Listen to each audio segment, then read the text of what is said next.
Bonjour, Valérie Attia, hypnothérapeute et coach. Je suis ravie de vous retrouver aujourd'hui, j'espère que vous allez bien.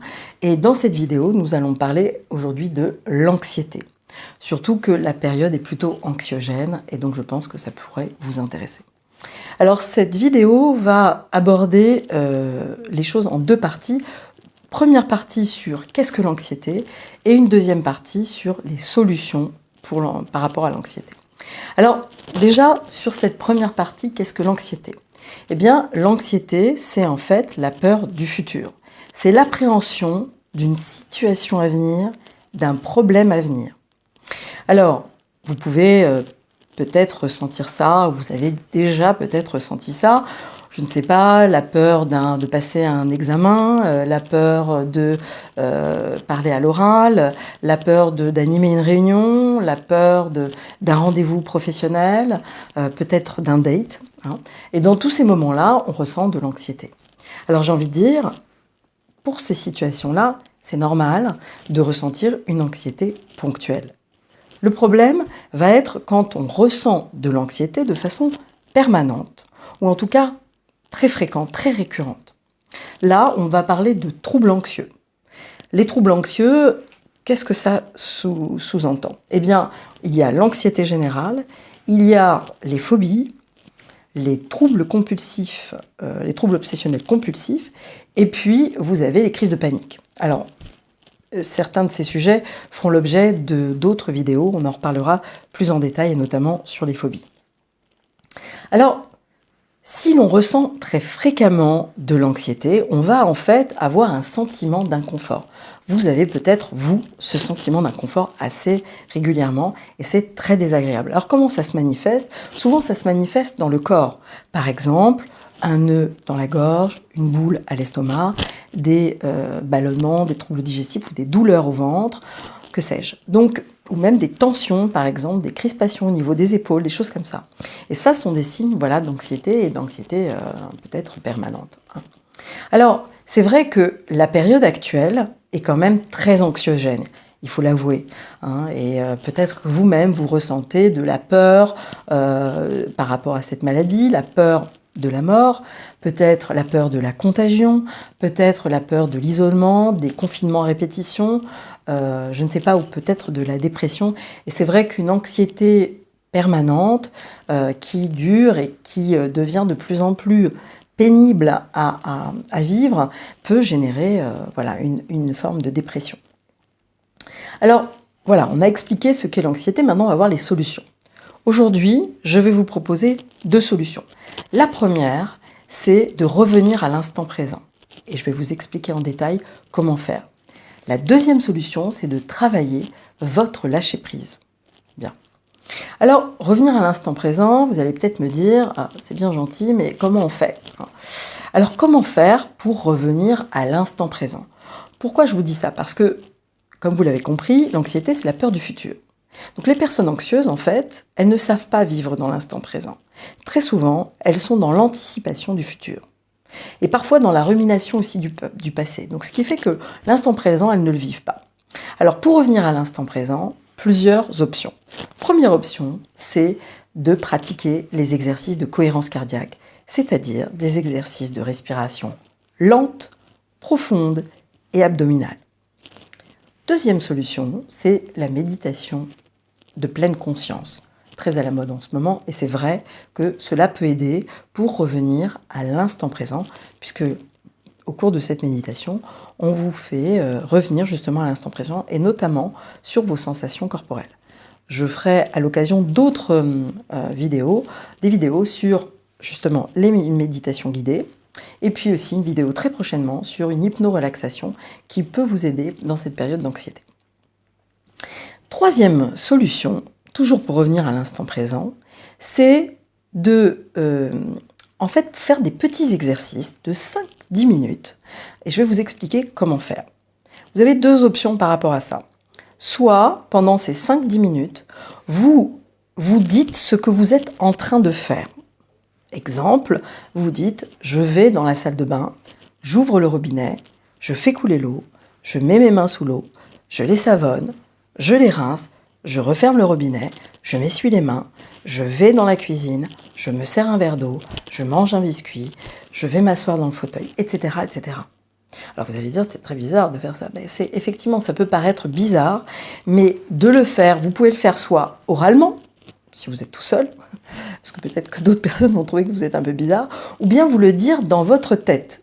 Et vous le faites pendant une dizaine de minutes. Vous pouvez le faire le matin, vous pouvez le faire le soir, peu importe, et vous faites ça. Et vous allez voir que ça va vous obliger pendant ce temps-là à être pleinement à ce que vous faites, c'est-à-dire dans l'instant présent. Et du coup, ça va calmer le mental, et pendant ce temps-là, vous ne pensez plus au futur. Une autre chose que vous pouvez faire qui va dans le même sens, c'est de prendre bien conscience de vos 5 sens. Alors, comment faire? Eh bien, vous allez prendre une respiration profonde, vous ouvrez les yeux, et vous regardez ce qu'il y a autour de vous. Et vous dites même à l'oral ce que vous voyez. Je vois des fleurs, je vois la table en bois, je vois le parquet, je vois un grain de poussière, je regarde mon téléviseur, voilà. Et vous respirez à nouveau. Là, vous gardez les yeux fermés et vous vous concentrez sur ce que vous entendez. Ensuite, vous refaites le même exercice avec le toucher. Mais toujours les yeux fermés pour isoler le sens. Et après, vous pouvez faire avec le goût, avec l'odorat, etc. Et ça vous oblige à saturer vos sens et ça vous oblige à revenir à l'instant présent. Bien. Alors, deuxième solution, c'est le lâcher-prise. Alors ça, c'est vraiment la clé. C'est vrai qu'on en parle énormément du lâcher-prise et c'est vrai que c'est une solution, enfin, j'ai envie de dire une solution miracle. Oui, et en même temps, ce n'est pas si simple de lâcher prise, surtout dans nos sociétés occidentales où on n'est pas du tout dans le lâcher prise. Alors, pour travailler le lâcher prise, que faire? Eh bien, vous pouvez effectivement, comme on l'a dit, pratiquer la méditation, c'est aussi le cas. Hein, ça va vous aider à lâcher prise. Ce qui est très important par rapport au lâcher prise, c'est de comprendre que vous ne pouvez pas contrôler, maîtriser le futur. Et que ce désir est vain. Ce qui veut dire que il faut lâcher. Il n'y a pas d'autre solution. Vous ne pourrez pas contrôler le futur.